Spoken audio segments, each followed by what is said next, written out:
Hola,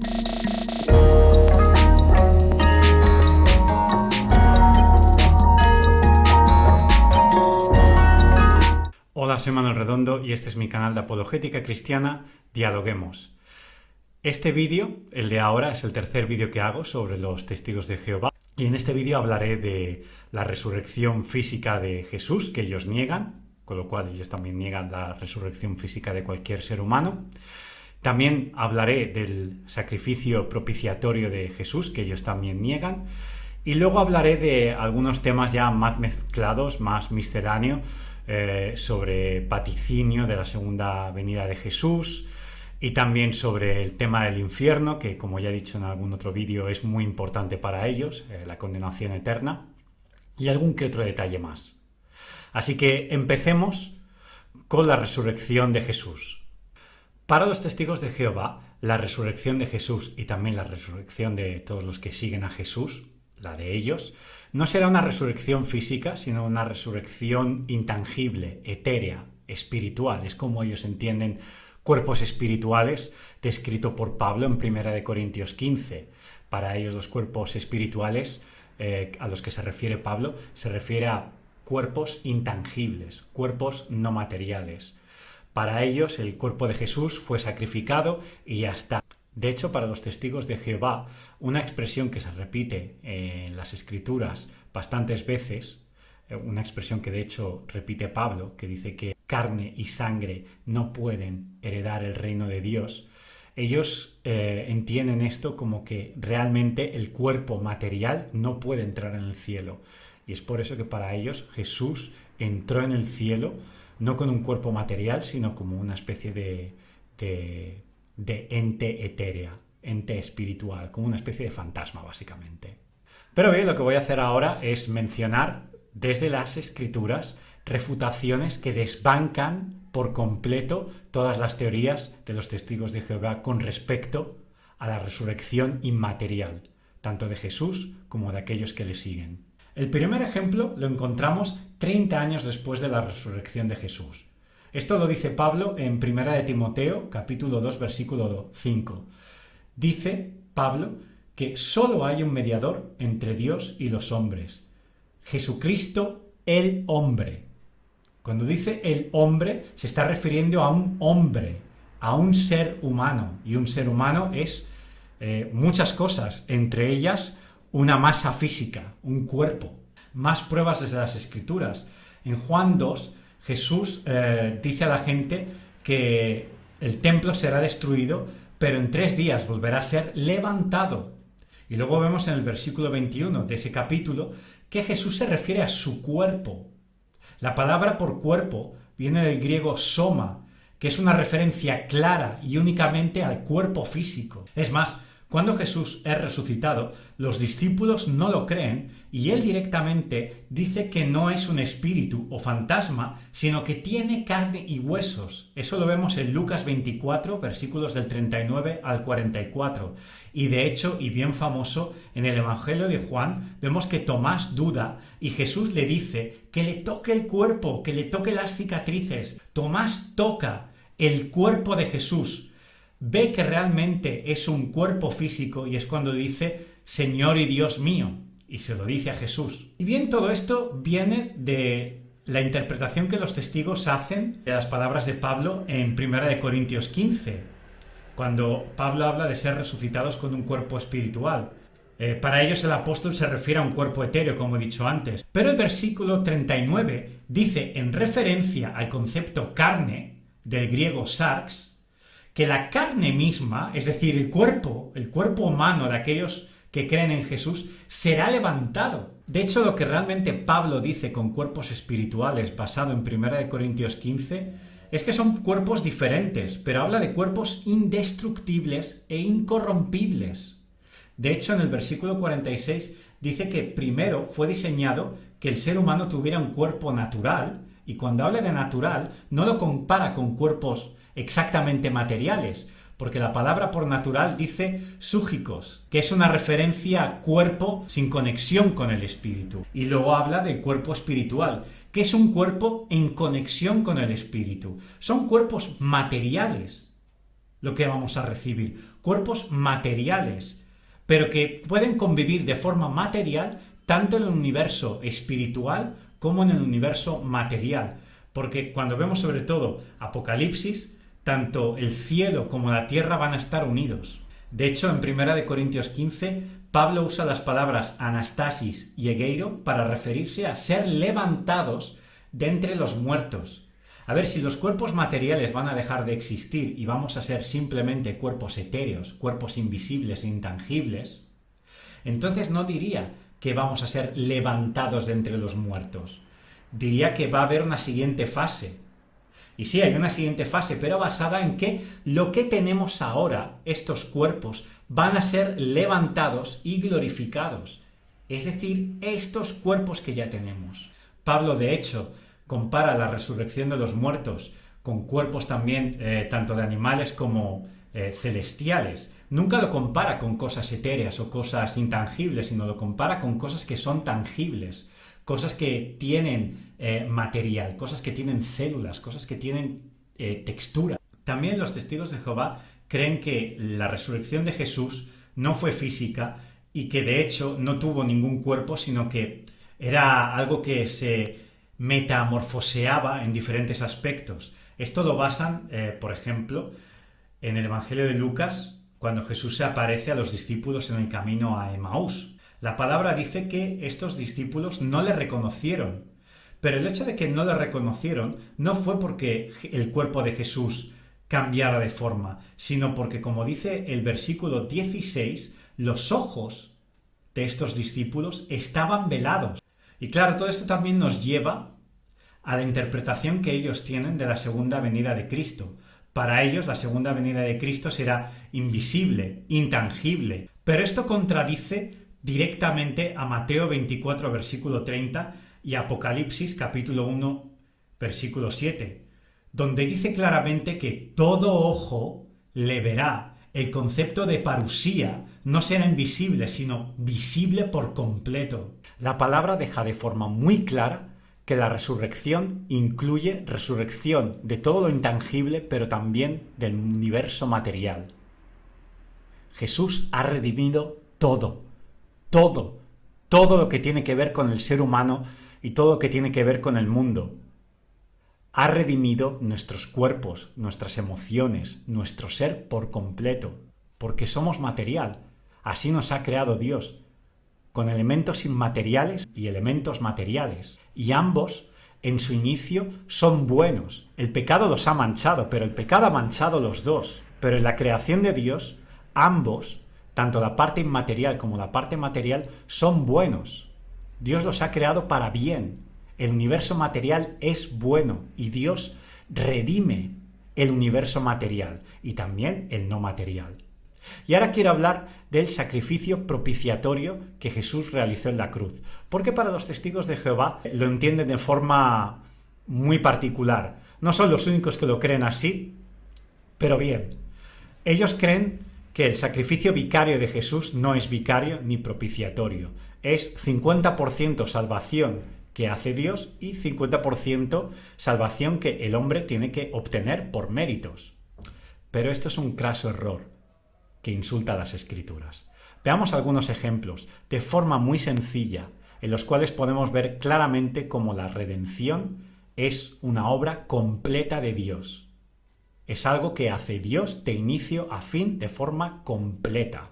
El hombre no tiene que contribuir nada a la salvación, el hombre tiene que responder, pero el hombre no tiene que fabricar salvación. Eso es algo que Jesús y solo Jesús ha conseguido.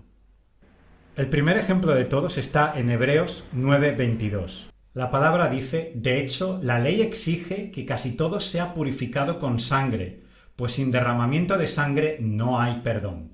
Otro ejemplo es 2 Corintios capítulo 5. Voy a mencionar versículos 15 y 19. Y él murió por todos, para que los que viven ya no vivan para sí, sino para el que murió por ellos y fue resucitado. Esto es, que en Cristo Dios estaba reconciliando al mundo consigo mismo, no tomándole en cuenta sus pecados y encargándonos a nosotros el mensaje de la reconciliación.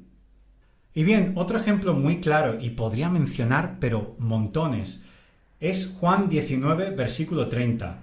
Dice así ese versículo: al probar Jesús el vinagre, dijo: todo se ha cumplido. Luego inclinó la cabeza y entregó el espíritu. Bien, aquí estamos hablando de la cruz, cuando Jesús es crucificado y ya termina, muere. Él dice: todo se ha cumplido, es decir, ha hecho ya toda la obra de redención. No ha hecho su 50%.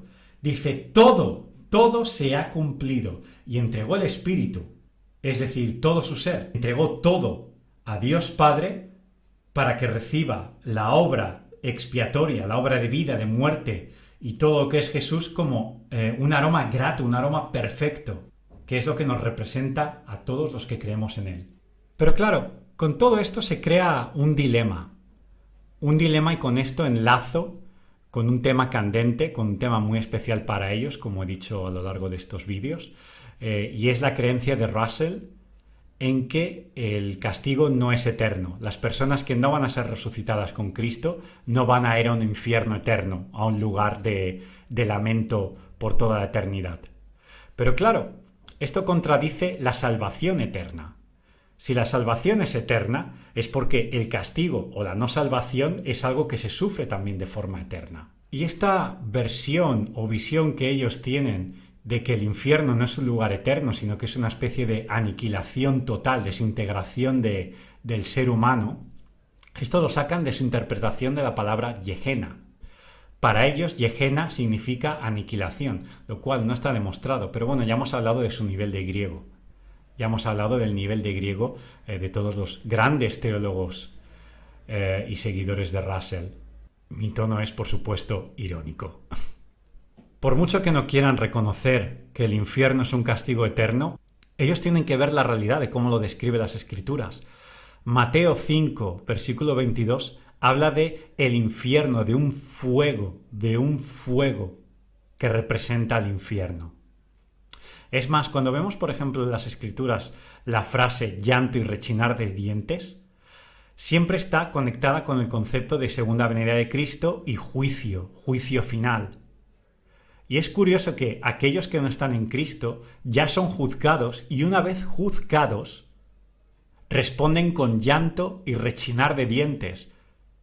Para responder con un llanto y rechinar de dientes, uno ha de ser consciente. Es decir, no puede ser aniquilado. Una vez aniquilado no puedes tener un llanto y rechinar de dientes. Para ello, de alguna forma, has de existir.